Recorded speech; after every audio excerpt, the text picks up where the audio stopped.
Everybody, here we are back with part 2 of our how to use social media in order to promote my art. So as you can see, I have a personal page, and with a personal page you have to make sure that everything coincides with your art and your vision and what you want people to see and how you want them to see you. So as we go through this, you see that I have my collections showcased as highlights.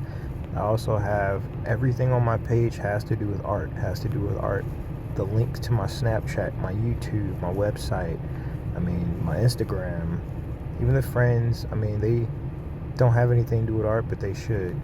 And my pinned post has to do with the main thing that I want people to see me as. And for me, I'm an artist within the community. But after that, I have a post here and there about, energy or things that coincide with positivity. But then you see right back into artists, me working with other artists in the community, more artwork, me asking questions of people to say, hey, why aren't you interacting with my art? More art. And you just keep going with positivity, people seeing you work, and the artwork. You don't have to let people into your personal life, but that's just kind of like just a template to work from. Now, what I do want to show you is that once you tap in and you see that I also have a separate page that is just for my art.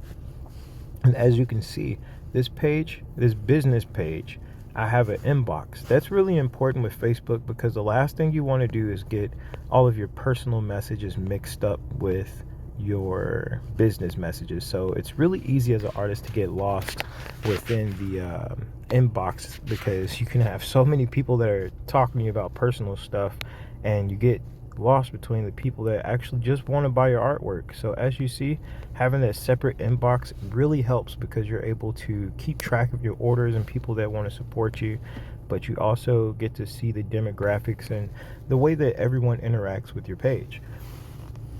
This is really important as an artist because you want feedback and you want to be able to see, well, how well are my posts doing? So as you can see, that one I have 1.6 reached, 414 reached. My engagements, they're okay for now, and I just recently started back promoting heavily.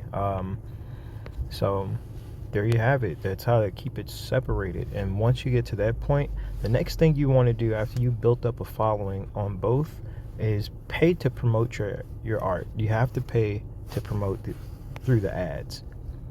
It's really useful, and in all honesty, it does add up to more people contacting you. We can get more into that in the next video, but hopefully you like this one. Comment below on what phase you're at as being an artist. Thanks.